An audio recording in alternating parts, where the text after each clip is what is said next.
الحمد لله نحمده ونستعينه ونستغفره ونؤمن به ونتوكل عليه ونعوذ بالله من شرور أنفسنا ومن سيئات أعمالنا من يهده الله فلا مضل له ومن يضلله فلا هادي له ونشهد أن لا إله إلا الله وحده لا شريك له ونشهد أن سيدنا ومولانا محمدا عبده ورسوله أما بعد فأعوذ بالله من الشيطان الرجيم بسم الله الرحمن الرحيم إن الله لا يغير ما بقوم حتى يغيروا ما بأنفسهم اللهم سبحانك لا علم لنا إلا ما علمتنا إنك أنت العليم الحكيم مولاي صل وسلم دائما أبدا على حبيبك من زانت به الأسر اللہ جل شانہ کے بیان کردہ اصول اور قوانین حتمی اور طے شدہ ہیں،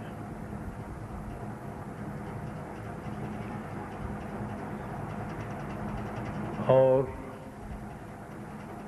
جب تک یہ دنیا قائم ہے تب تک کے لیے وہی اصول کار فرما ہے۔ آقا نامدار صلی اللہ علیہ وآلہ آلہ وسلم کے بعد نہ کوئی نیا نبی آنے والا ہے اور نہ ہی کوئی نئی کتاب نازل ہونے والی ہے۔ یہی اللہ کی آخری کتاب ہے جو اللہ کے آخری رسول صلی اللہ علیہ وآلہ وسلم پہ نازل ہوئی،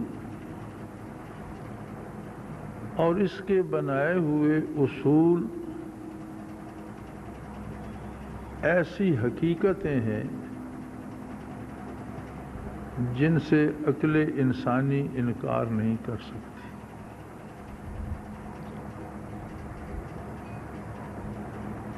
اسلام بہت خوبصورت مذہب ہے، سب سے آسان مذہب ہے، انسانی فطرت اور انسانی مزاج کے تقاضوں کے مطابق ہے۔ دنیا میں کون ایسا انسان ہوگا جو اپنی آبرو لٹانا چاہے؟ دنیا میں کون ایسا انسان ہوگا جو اپنا مال لٹانا چاہے؟ دنیا میں کون ایسا انسان ہوگا جو اپنی جان کا تحفظ نہ چاہتا؟ اسلام نے یہ تمام نعمتیں تمام انسانوں کے لیے مختص کر دی ہیں بغیر تمیز مذہب و ملت۔ جو اللہ کو نہیں مانتے، جو اللہ کی کتاب کو نہیں مانتے، جو اللہ کے حبیب پر ایمان نہیں لاتے، ان کو بھی زندہ رہنے کا حق دیتا ہے، مال اور آبرو کے تحفظ کا حق دیتا ہے، انسانی حقوق عطا کرتا ہے۔ اس سے زیادہ خوبصورت بات کیا ہوگی کہ ہر ایک کے ساتھ ایک ہی انصاف چاہتا ہے۔ اسلام میں یہ نہیں ہے کہ مسلمانوں کے لیے معیار انصاف دوسرا ہو اور غیر مسلم کے لیے معیار انصاف دوسرا ہو۔ دنیا کی بڑی طاقتوں نے مل کر یونائٹڈ نیشن بنائی، جس کے نام سے یہ ظاہر ہوتا ہے کہ یہ تمام دنیا کے انسانوں کے حقوق کے تحفظ کے لیے ہے، لیکن یونائٹڈ نیشن کا کردار کیا ہے؟ کوسوو میں کیا کچھ ہوا، مرنے والے چونکہ مسلمان تھے، عزتیں مسلمانوں کی لٹی، یونائٹڈ نیشن نے کچھ نہیں کہا۔ گزشتہ نصف صدی سے زیادہ عرصے سے مقبوضہ کشمیر میں کیا ہو رہا ہے؟ یونائٹڈ نیشن کو اپنی قراردادوں کا بھی پاس نہیں اور اسے کوئی ظلم بھی نظر نہیں آتا، لیکن وہ دلی میں اور ان جزائر میں جہاں عیسائیوں کی تاریخ ایک ہفتہ چلی، فوراً یونائٹڈ نیشن بھی پہنچ گئی، اس کے دستے بھی پہنچ گئے اور مسلمانوں سے لے کر اقتدار و اختیار عیسائیوں کے سپرد کر دیا گیا۔ یعنی وہاں انصاف اور ہے، یہاں انصاف اور ہے۔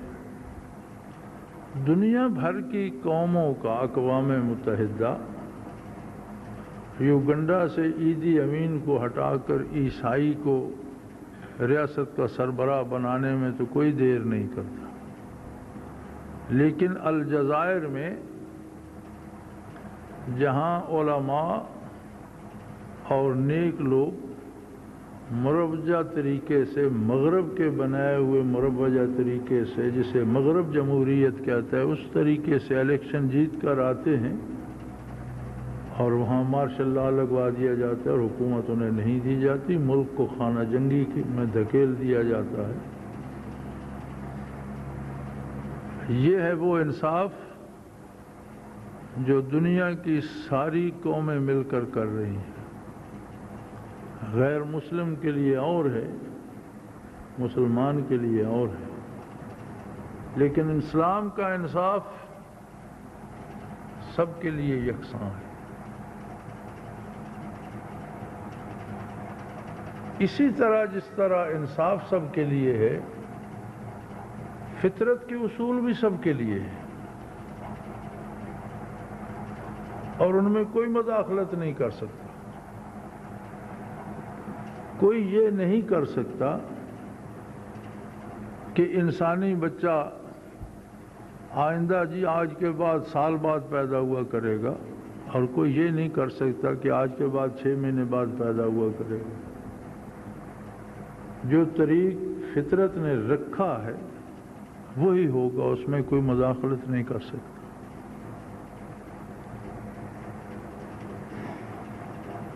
بڑے بڑے بلند بانگ دعووں کے باوجود دنیا کی ساری انڈسٹری مل کر ایک گھاس کا تنکا ان خصوصیات کا حامل نہیں بنا سکتی جن خصوصیات کا حامل فطری طور پر پیدا ہوتا ہے۔ میاں محمد صاحب نے فرمایا تھا کہ جے ہک مچھر دا پر بھجے سارے ہی عالم لگے، پھر نہیں وہ ثابت ہوندہ جیوں کا راہ آگے۔ فطرت نے جو شعور، جو طریقہ کار ایک مچھر کے ذہن میں ڈال دیا ہے، دنیا کی کوئی انڈسٹری اسے بدل نہیں سکتی۔ یہ صدی ایجادات کی صدی کہلاتی ہے، انقلاب کی صدی کہلاتی ہے، اور یہ وہ صدی ہے جس میں ایٹم دریافت ہوا، یہ وہ صدی ہے جس میں انسان نے چاند پر قدم رکھا، یہ وہ صدی ہے جس میں انسانی ایجادات نے پوری دنیا کو ایک گاؤں یعنی گلوبل ولیج بنا دیا۔ یہ ساری ایجادات کیا ہیں؟ کیا کسی نے کوئی چیز تخلیق کی ہے، پیدا کی ہے؟ کچھ بھی نہیں سوائے اس کے کہ انسانی عقل نے فطرت کے چند راز دریافت کیے۔ کوئی سائنسدان یہ کہہ سکتا ہے کہ اس نے ایٹم تخلیق کیا ہے؟ ایٹم ازل سے تھا، جب سے وجود میں آئی دنیا، اور اس میں وہ قوت منفی مثبت بجلی کی بھی موجود تھی، یہ الگ بات کہ انسانی علوم اور انسانی دماغ اس تک اب پہنچا۔ اگر ہوائی جہاز ایجاد ہوا ہے، اگر راکٹ ایجاد ہوا ہے، چاند پر جانے والی گاڑی ایجاد ہوئی ہے، تو اس میں کوئی ایسی چیز نہیں لگی جو انسان نے تخلیق کی ہو۔ ہر چیز پہلے سے موجود ہے اور ان میں خصوصیات ہیں۔ انسانی عقل اس بات کو دریافت کرنے کے قابل ہو گئی کہ کس چیز کو کس چیز سے کس طرح جوڑا جائے تو کیا بن جائے۔ اسی طرح فطرت کا ایک اصول ہے کہ اگر کوئی قوم تبدیلی چاہتی ہے، اگر کوئی قوم اپنے حال میں خوش نہیں ہے، تو اس حال کو بدلنے کے لیے پہلے اسے اپنے آپ کو بدلنا ہوگا۔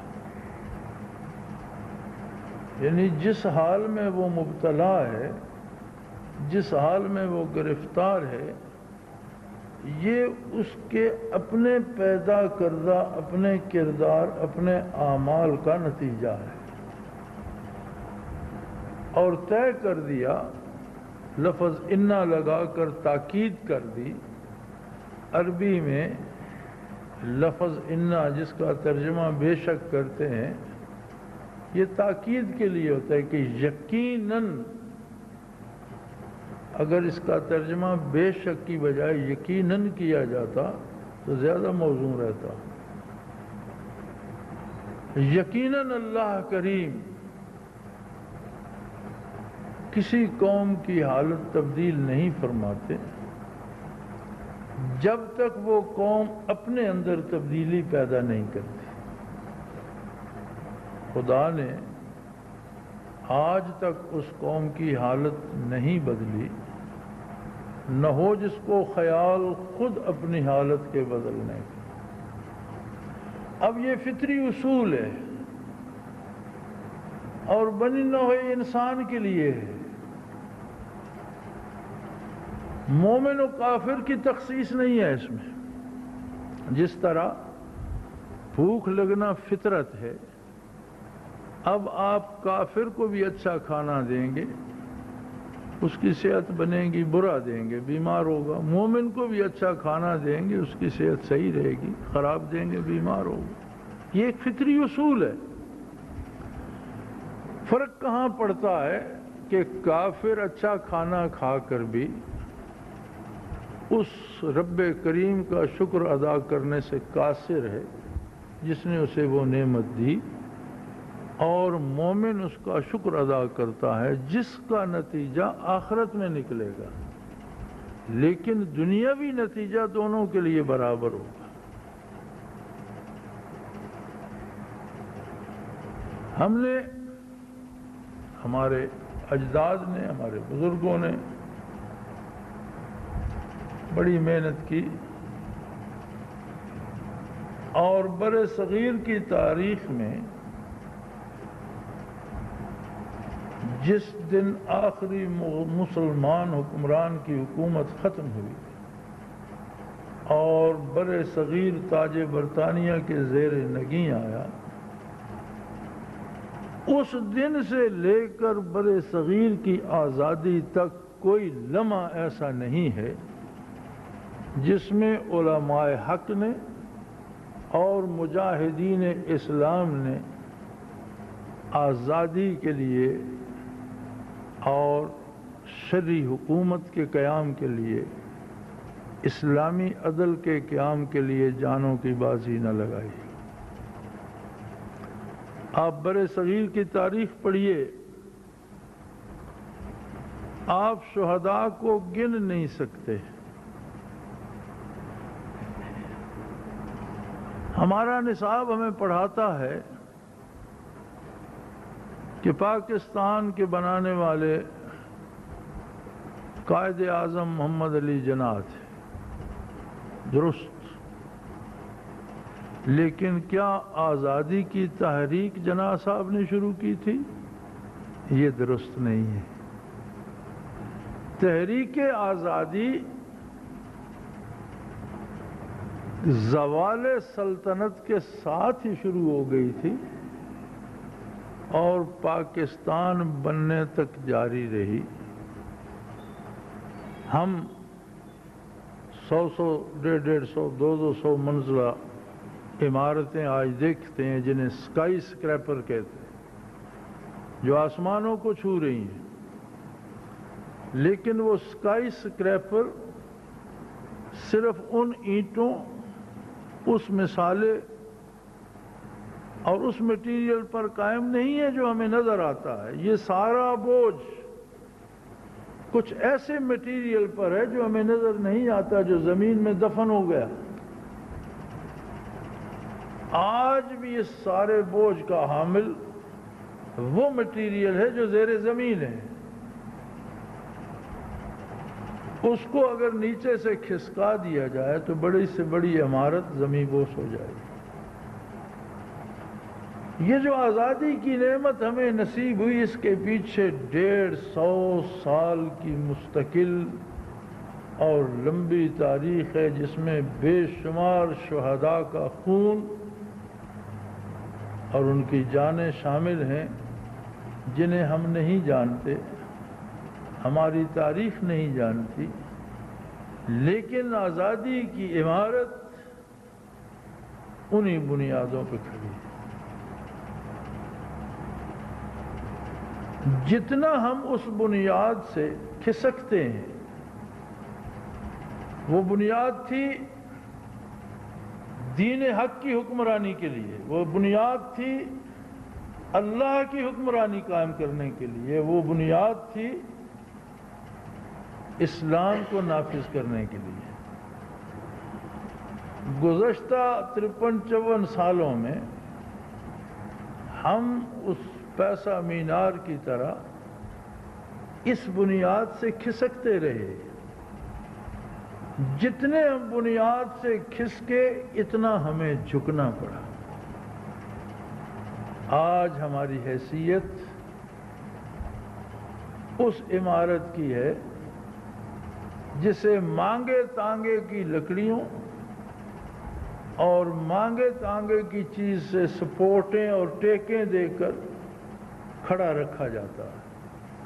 اگر وہ سپورٹیں نکال لیں تو وہ گر جائے۔ کہیں ہمیں IFM کا سہارا ہے، کہیں ورلڈ بینک کی سپورٹ ہے، اور حکومتیں اقرار کرتی ہیں کہ اگر یہ آسرے چھوڑ دیے جائیں، اگر یہ سپورٹیں نکال دی جائیں تو ہماری حکومت قائم نہیں رہ سکتی، یہ عمارت دھڑام سے گر جائے گی۔ لیکن اگر اس عمارت کو واپس اس کی بنیادوں پہ کھڑا کر دیا جائے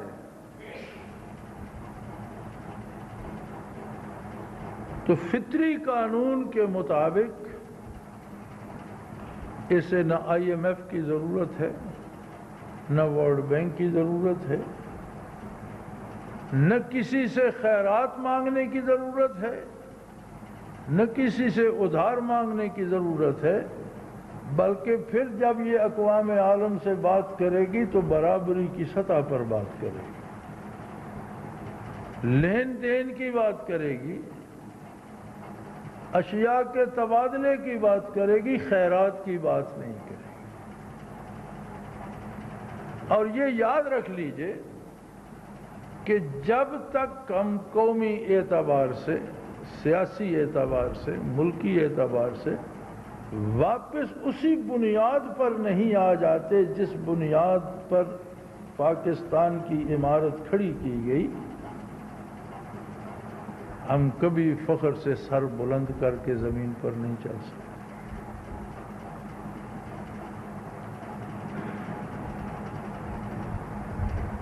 ایک خوش آئند حادثہ ہوا، میں اسے حادثہ کہتا ہوں، اور اس لیے حادثہ کہتا ہوں کہ کسی دانشور، کسی دینی عالم، کسی سیاستدان کسی سیاسی جماعت یا سیاسی پارٹی نے یہ کارنامہ سوچ سمجھ کر انجام نہیں دیا، حادثاتی طور پر اقتدار میں آنے والی حکومت نے یہ قدم اٹھایا کہ 150 سالہ پرانا سسٹم جو نو آبادیاتی نظام تھا، اس کے بہت بڑے بڑے برج جو تھے وہ گرا دیے۔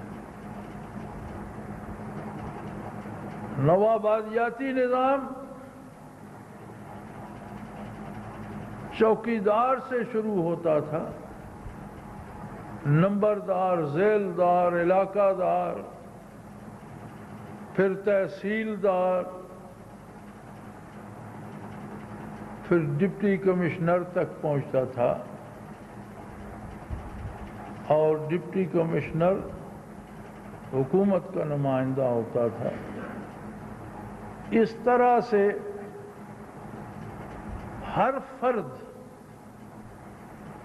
کئی واسطوں سے اس کے اختیار میں ہوتا تھا، اس پر کمشنر بیٹھا ہوتا تھا، اور کمشنر سیکریٹریٹ کے ماتحت ہوتا تھا، سیکریٹریٹ چیف منسٹر یا پھر پرائم منسٹر تک پہنچتا تھا یا گورنر تک پہنچتا تھا۔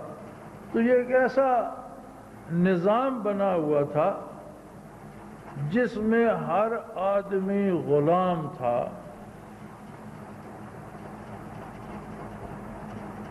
اگر اپنا حق بھی کوئی لینا چاہتا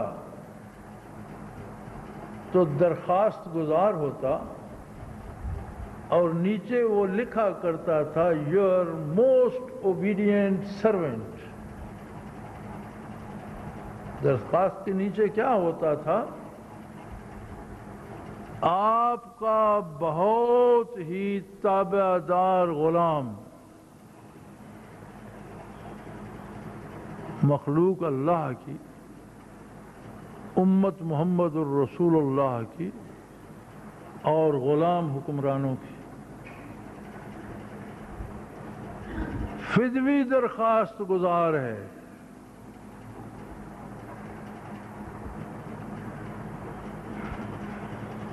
دنیا میں فاتحین کی تاریخ میں نے پڑھی ہے،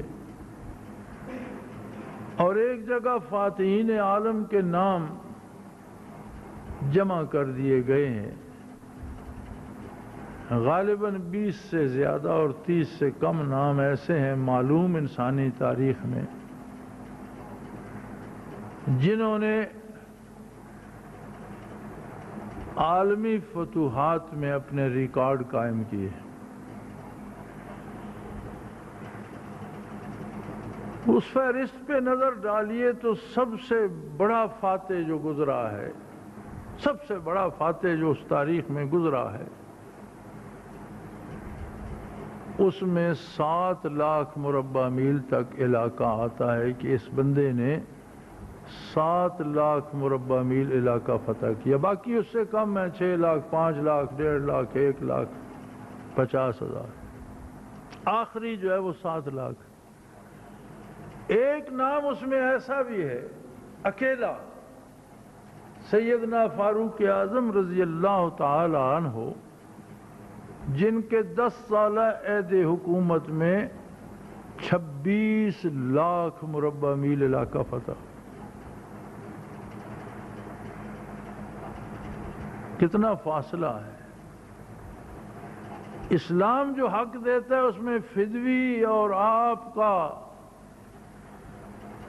وفادار غلام نہیں، بلکہ اس فاتح عالم کو بھی ایک بیوہ عورت بھی اگر اس کا حق بنتا ہے تو گریبان سے پکڑ کر اپنا حق مانگ سکتی۔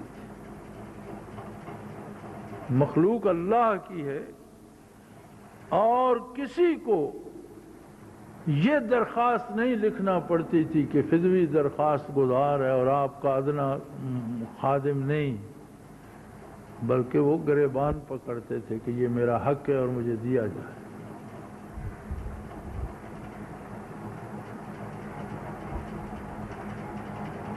اصل بات یہ ہوتی ہے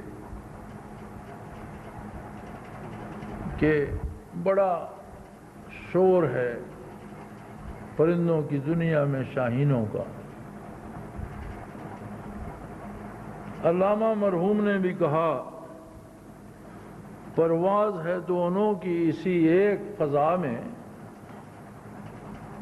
پرواز ہے دونوں کی اسی ایک فضا میں، کرگس کا جہاں اور ہے شاہی کا جہاں اور۔ کرگس کا انداز فکر ہی مردار خوری ہے، جبکہ شاہین کا انداز ہی جھپٹنا پلٹنا پلٹ کر جھپٹنا، لہو گرم رکھنے کا ہے ایک بہانہ۔ کیا آپ نے دیکھا نہیں کہ شاہین بچوں کو بھی جب غلامی کی عادت ڈالی جاتی ہے، ان کی آنکھوں پہ پٹی باندھی جاتی ہے، انہیں بھوکا رکھا جاتا ہے، پھر انہیں مفت کا گوشت کھلایا جاتا ہے، تو وہ خوئے آزادی ان سے نکل جاتی ہے، پھر لوگ انہیں آزاد کر دیتے ہیں، ہاتھ پہ بٹھا کے لے جاتے ہیں، وہ بیچارہ کبوتر پکڑتا ہے، تیتر پکڑتا ہے، لیکن کھاتا نہیں ہے، اڑ کر کہیں جاتا نہیں ہے، واپس پھر اسی آدمی کے ہاتھ پہ آ کے بیٹھ جاتا ہے، اس لیے کہ اس سے خوئے آزادی چھن گئی۔ ہمارے ساتھ بھی حادثہ یہی ہوا کہ جہاں آزادی کے لیے جنگ جاری رہی، وہاں پوری قوم کو آنکھیں باندھ کر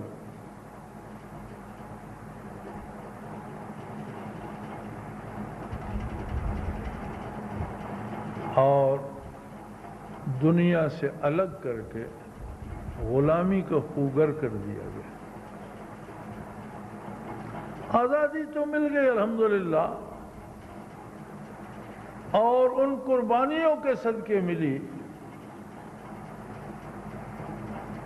ان مجاہدین کے صدقے ملی جن کے ہم ناموں سے بھی آشنا نہیں ہیں، لیکن ہم سے خوئے غلامی نکلی نہیں۔ ہم آج بھی سدھائے ہوئے شاہین کی طرح کسی آقا کو دیکھتے ہیں، کسی مالک کی تلاش میں رہتے ہیں، کسی کے ہاتھ پر بیٹھ کر کھانا چاہتے ہیں، کسی کا دیا ہوا کھانا چاہتے ہیں۔ وہ خوبو ہم میں واپس نہیں آئی کہ پلٹنا جھپٹنا جھپٹ کر پلٹنا لہو گرم رکھنے کا ہے ایک بات۔ یہ بڑے بڑے اونچے ہوٹلوں میں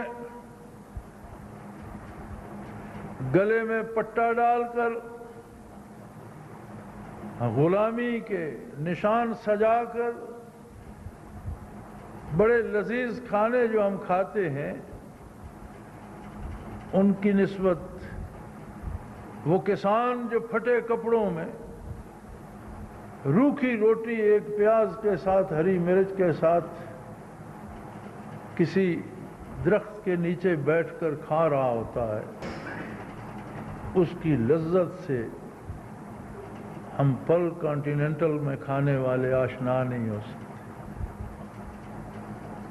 اس کے گلے میں پٹا نہیں ہوتا، اس کی فکر آزاد ہے، اس کی سوچ آزاد ہے، وہ اپنے اللہ کی عبادت کرتا ہے، وہ اللہ کی راہ میں خرچ کرتا ہے، زمین کا سینہ پھاڑ کر اپنا پسینہ گرا کر رزق پیدا کرتا ہے، اور اس کے ساتھ اللہ کی مخلوق پلتی ہے۔ ایک کیڑی سے لے کر حیوانوں اور پرندوں تک اس کے رزق میں شریک ہوتے ہیں۔ وہ ایک مخلوق کو پالتا ہے، کسی بڑے ہاتھ کی تلاش نہیں کرتا،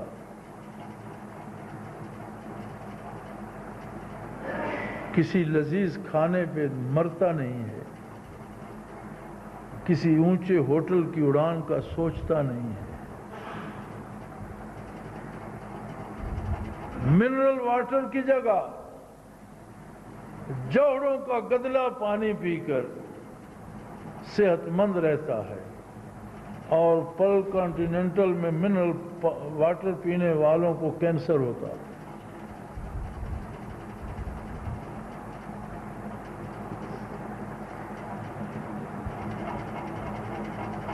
اصل بات یہ ہے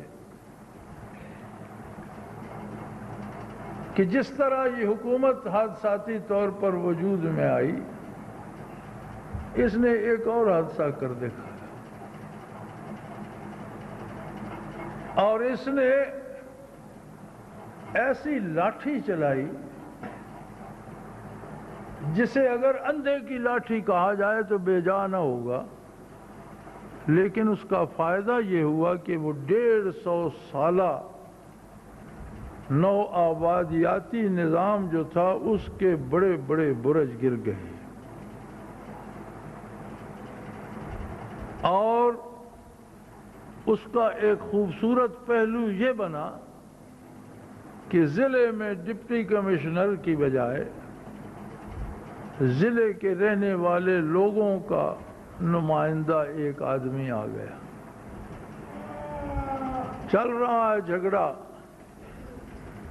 اس کے پاس کیا اختیار ہوگا کیا نہیں ہوگا، وہ کیا کر سکے گا کیا نہیں کر سکے گا، لیکن جہاں ڈپٹی کمشنر بیٹھتا تھا، جس نے ACR لکھوانی ہوتی تھی، جس نے آگے پروموشن لینا ہوتا تھا، جس نے ہر سال تنخواہ میں اضافہ لینا ہوتا تھا، اس کی جگہ ایک ایسا بندہ آ گیا جس نے ACR نہیں لکھوانی، جس نے پروموشن نہیں لینا، جس نے ایک محدود وقت کے بعد اس ضلع کو چھوڑ دینا ہے، اس سیٹ کو چھوڑ دینا ہے، دوسری دفعہ وہ الیکٹ ہوگا یا کوئی اور ہو جائے گا۔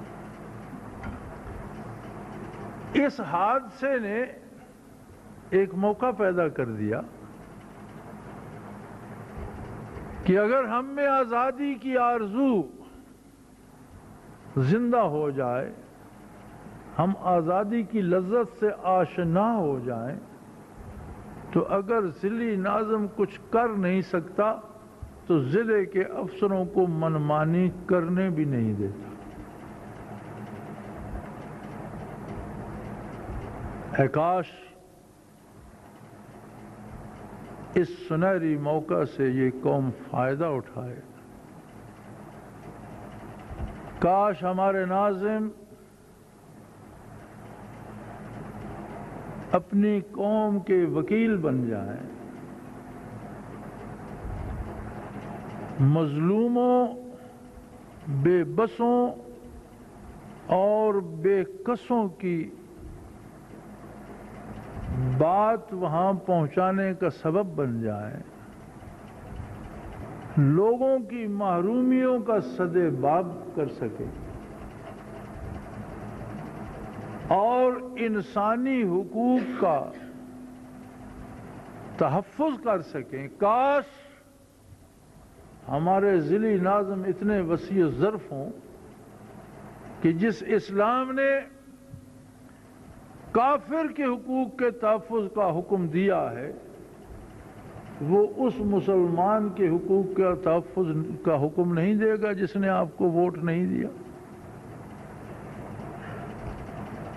کسی نے ووٹ دیے، کسی نے آپ کے مخالف کو ووٹ دیے، لیکن جیت جانے کے بعد اپنے حق میں ووٹ دینے والوں اور اپنے خلاف ووٹ دینے والوں دونوں کا نمائندہ ایک ہی ناظم ہے۔ اور مزہ تو جب ہے کہ جب اگلا الیکشن آئے تو جنہوں نے ووٹ نہیں دیے پھر وہ بھی ووٹ اسی کو دے۔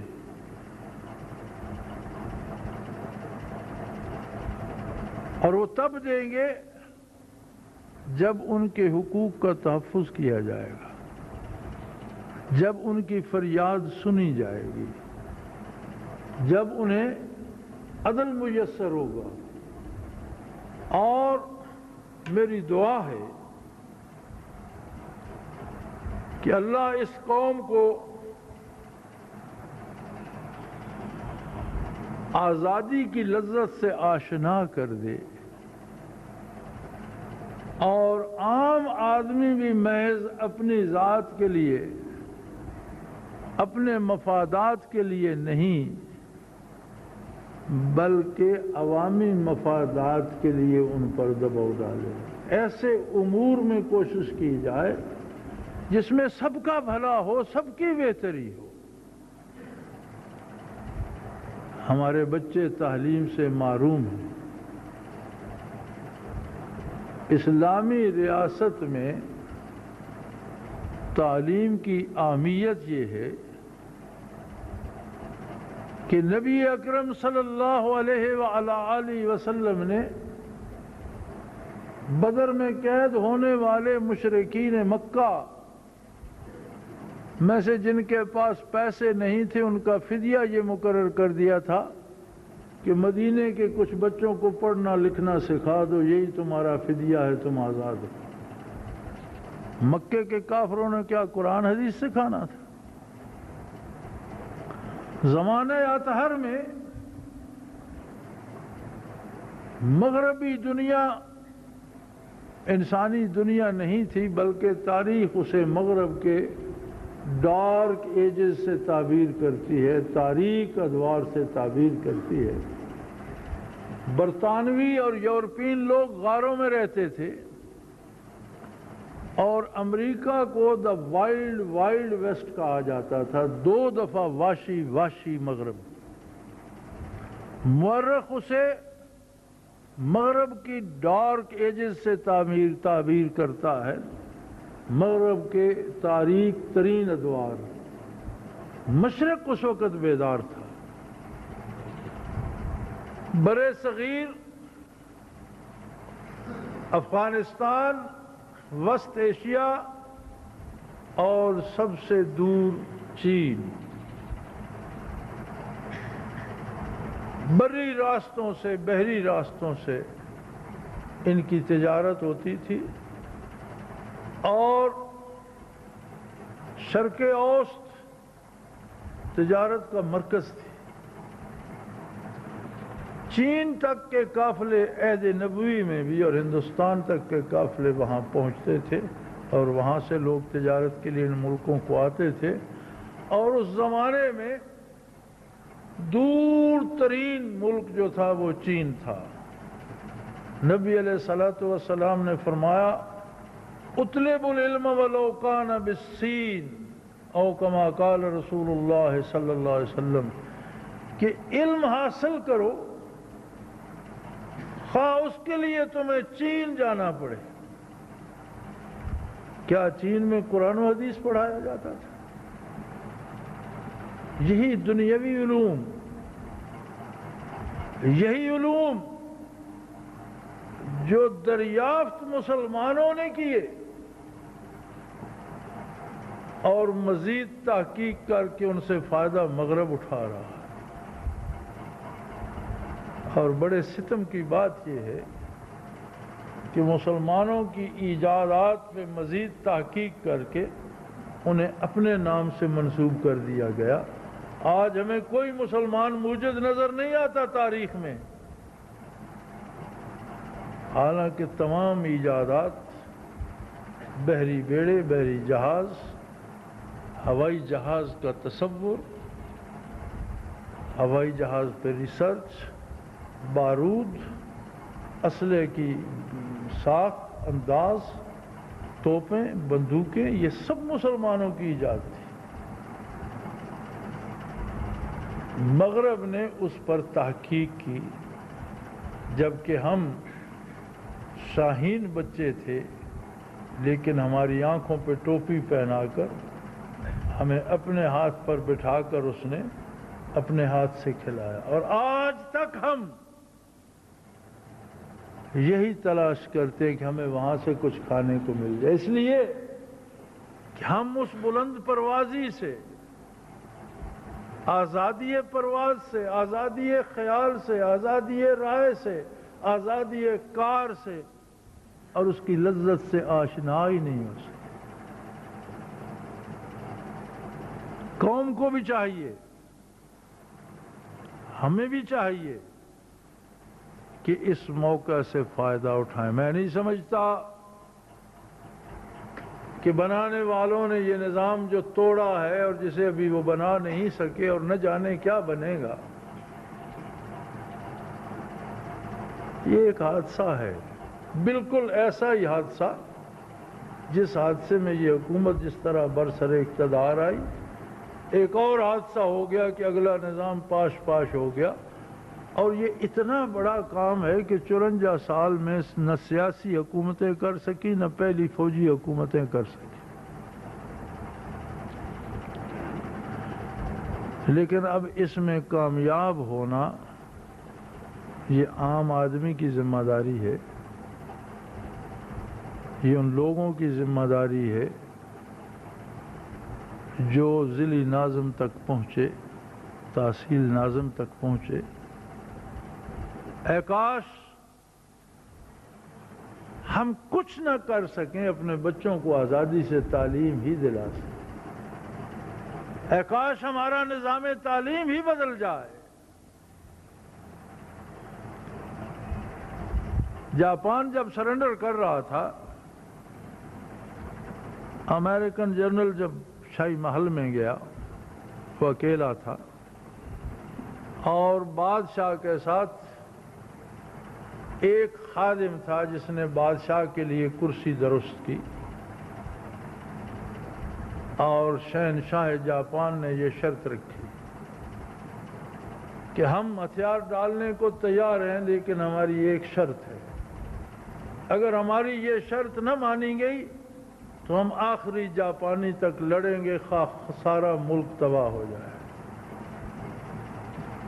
تو جنرل نے پوچھا کہ حضور فرمائیے کیا شرط ہے؟ تو اس نے کہا ہمارے نظام تعلیم کو نہیں چھیڑا جائے۔ تو حیران ہو گئے کہ یہ کون سی ایسی بڑی بات ہے، ملک آپ کا، لوگ آپ کے، تعلیم آپ کی، آپ پڑھاتے ہیں، ہمیں کیا ضرورت ہے آپ کے نظام تعلیم میں مداخلت کی؟ ان کا نظام تعلیم بچے کو سب سے پہلے جاپانی بناتا ہے، پھر سائنسدان بناتا ہے، پھر اسے ڈاکٹر بناتا ہے، پھر اسے کاریگر بناتا ہے، جس کا نتیجہ یہ ہوا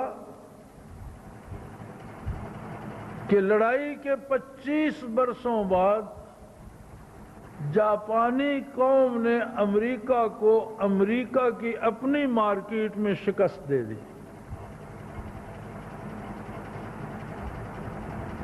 اور ہم نے دیکھا کہ امریکہ کا صدر جارج بش امریکہ کے لیے خیرات مانگنے جاپان گیا، جو اتنا چھوٹا سا ملک ہے۔ ان کے نظام تعلیم میں ہر بچہ پہلے جاپانی بنتا ہے۔ ہمارے نظام تعلیم میں بچے کو خود شناسی نہیں دی جاتی، جو انگریز نے نکال دی تھی۔ اگر ہمارے نظام تعلیم میں بھی ہر بچہ پہلے مسلمان بنے اور اس کے بعد ڈاکٹر بنے، انجینئر بنے، اس کے بعد CSS آفیسر بنے، اس کے بعد پولیس آفیسر بنے، اس کے بعد آرمی آفیسر بنے، تو چند برسوں میں وہی انقلاب، اس سے بڑا انقلاب آ سکتا ہے جو جاپان نے کیا تھا۔ میں سمجھتا ہوں کہ آج ہم اس عالم میں ہیں کہ تمام سرکاری مدارس صرف تنخواہیں کھا رہے ہیں، کسی سرکاری مدرسے میں تعلیم کا کوئی اہتمام نہیں۔ پہلی بات تو یہ ہے کہ سلیبس ہی سرے سے غلط ہے، یعنی اگر باقاعدہ پڑھایا بھی جائے تو بچے بابو بنیں گے، کلرک بنیں گے، ڈاکٹر بنیں گے، انجینئر بنیں گے، مسلمان نہیں بنیں گے۔ خود شناسی اس میں ہے ہی نہیں۔ اس کے بعد دوسرا ظلم یہ ہے کہ وہ سلیبس بھی پڑھایا ہی نہیں جاتا اور بچے فیل پہ فیل ہوتے رہتے ہیں اور آخر بھاگ جاتے ہیں۔ اگر ہمارے ناظمین اتنا کچھ بھی کر سکے کہ ساون کے مینڈکوں کی جگہ ہر گاؤں، ہر قریے میں 30 یار اس ویران علاقے میں 10 پرائیویٹ سکول ایک ایک گاؤں میں ہیں، کیوں ہیں؟ اگر سرکاری سکولوں میں تعلیم دی جائے تو کون کم بخت اپنے بچے کو لے کر پرائیویٹ سکول میں 10 گنا 50 گنا زیادہ فیس بھی دے گا، بسوں کے کرائے بھی بھرے گا، ذلیل و خوار ہوتا پھرے گا؟ یہی ایک بات کہ ہر شہر میں ہزاروں پرائیویٹ سکول ہیں جو بڑی مہنگی تعلیم بیچ رہے ہیں، اس بات کا ثبوت ہے کہ سرکاری اداروں میں تعلیم نہیں ہے۔ جس ملک کے اداروں میں تعلیم ہی نہ ہو، اس ملک کی عدالتوں میں انصاف کی توقع رکھنا، اس ملک کی پولیس سے تحفظ کی توقع رکھنا، اس ملک کی حکومت سے حقوق کی توقع رکھنا خود فریبی کے علاوہ کچھ نہیں ہے۔ اللہ کرے کہ قوم اس حادثے سے فائدہ اٹھائے اور اس حادثے کو اپنی خوش قسمتی کا سبب بنا لے۔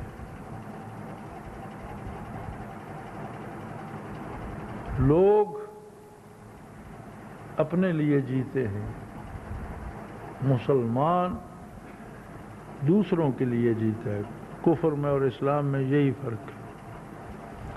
اگر کوئی کلمہ پڑھتا ہے، نماز پڑھتا ہے، حج کرتا ہے، لیکن جیتا صرف اپنے لیے ہے تو شاید اس کی عبادات آخرت میں قبول نہ کی جائے۔ اسلام واحد مذہب ہے جو دوسروں کے لیے زندہ رہنے کا حکم دیتا ہے اور دوسروں کی بہتری کے لیے جان نچھاور کرنے کا حکم دے دیتا ہے تاکہ لوگوں کے حقوق کا تحفظ ہو سکے۔ اللہ کرے ہماری قوم کو بھی آزادی فکر نصیب ہو۔ کاش ہم بھی آزاد رہ کر جینا سیکھ جائیں، کاش ہم بھی شکار کر کے کھانا سیکھ جائیں، کما کر کھانا سیکھ جائیں۔ وہ بے وقوف پٹھان، وہ ان پڑھ پٹھان، وہ غریب اور مفلوق الحال پٹھان جن کے خلاف ساری مغربی دنیا پراپیگنڈا کر رہی ہے، وہ سوکھی روٹی کھا لیتے ہیں لیکن ورلڈ بینک اور IMF کے مقروض نہیں۔ وہ خالی پیٹ سو لیتے ہیں، پتھروں پہ لیٹ کر رات بسر کر لیتے ہیں، لیکن گدے خریدنے کے لیے کسی کے آگے ہاتھ نہیں پھیلاتے۔ وہ آزادی سے آشنا ہیں، وہ لذت آزادی انہیں ہے، آزادی یہ فکر ہے ان میں۔ دنیا میں واحد وہ بیک ورڈ ملک ہے جسے سارے مسلمان بھی بیک ورڈ کہتے ہیں۔ ایک ملک نے جرأت کی ہے، اب جب وہاں عیسائی مشنریز گئے، کچھ امریکن ہیں، کوئی فرینچ ہیں، کوئی دوسرے ہیں، لوگوں کو عیسائی بنانے کے لیے انہوں نے گرفتار کر لیا کہ مسلمان کو کافر بنانے کی اجازت کس نے دی ہے تمہیں؟ اب دنیا مغرب کے سفیر گئے وہاں، جی کتنا چھوٹا سا جواب انہوں نے دیا۔ انہوں نے جی آپ کے ملک میں آپ کا اپنا قانون ہے، اس کے مطابق آپ فیصلے کرتے ہیں۔ ہمارا آزاد ملک ہے، ہمارا اپنا قانون ہے، ہم اس کے مطابق فیصلہ کریں گے، بات ختم۔ امریکہ میں جو کچھ ہوتا ہے، فرانس میں جو ہوتا ہے، یورپ میں جو ہوتا ہے، کیا اس کے فیصلے ہماری مرضی سے کیے جاتے ہیں یا آپ اپنی پسند سے کرتے ہیں، اپنے قانون کے مطابق کرتے ہیں؟ اگر وہاں آپ کا اپنا قانون ہے، یہاں ہمارا اپنا قانون ہے، ہمارے پاس قانون کی کتاب ہے، اللہ کی کتاب۔ علماء فیصلہ کریں گے، امیر المومنین تصدیق کریں گے اور اس پر عمل درآمد ہوگا۔ انہوں نے سارا زور لگا، کسی ملک میں جرأت ہے؟ کیا اسی ملک سے کتنے لوگوں کو گرفتار کر کے امریکن لے گئے؟ کہاں کا انصاف ہے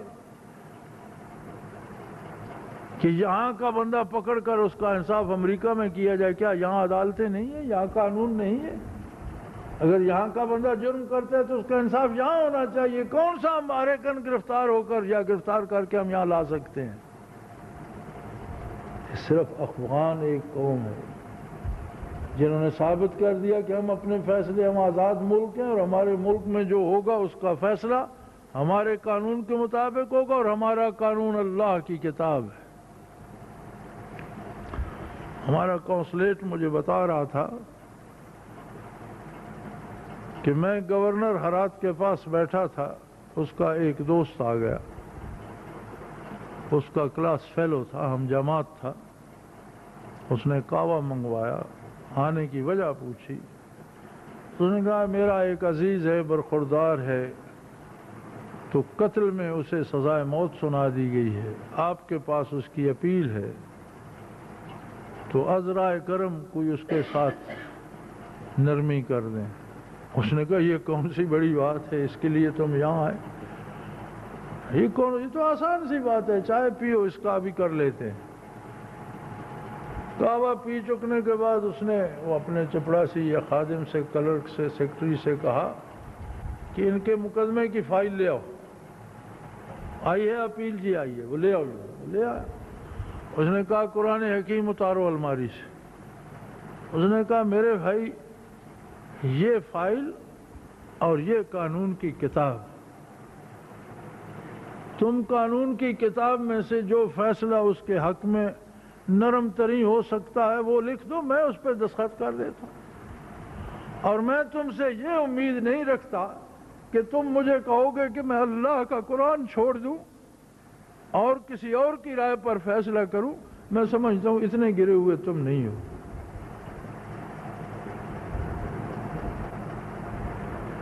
خاموش واپس چلا گیا. کیا ہم یہاں ایسا کر سکتے ہیں؟ اگر نہیں تو آزادی پھر کیسی، کس طرح کی آزاد ہے؟ ہم سوچ نہیں سکتے، ہم لڑ نہیں سکتے، ہم صلح نہیں کر سکتے. ہندوستان کو اپنی اہمیت جتوانا چاہتا تھا امریکہ، ہماری فوجوں کو کارگل پہ چڑھا دیا. اسے پتا تھا کہ اگر کارگل کی سڑک بند کر دی جائے تو ہندوستان کشمیر میں نہیں رہ سکتا. جب تک ہندوستان نے گھٹنے نہیں ٹیکے تب تک پیٹھ تھپکتا رہا، تکڑے رہو. ہم لڑتے رہے. جس دن ہندوستان نے امریکہ کو گرو مان لیا، اس نے کہا چلو اب تم پیچھے ہٹ جاؤ. ہماری حکومت نے بہادری کے تمغے دیے کہ جو کارگل میں لڑے ہیں. صدر پاکستان نے وہ تمغے بانٹے، اور جب امریکہ نے کہا واپس آ جاؤ تو کہا ہم تو جی وہاں گئے ہی نہیں تھے، ہم تو لڑے ہی نہیں، ہم گئے کب تھے؟ یعنی تمغے جرت، ستارے جرت، فلاں فلاں بانٹنے کے بعد فرمایا ہم وہاں گئے کب تھے؟ Your most obedient servants.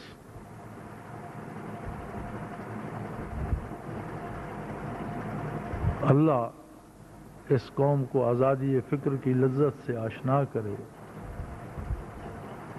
اور اللہ توفیق دے کہ اس موقع سے فائدہ اٹھایا جائے اور حالات کا رخ عدل و انصاف کی طرف موڑا جائے، اللہ کے قانون کی حکمرانی کی طرف موڑا جائے، اللہ کی زمین پر اللہ کے بندوں کو بے بس و بے کس نہ کیا جائے.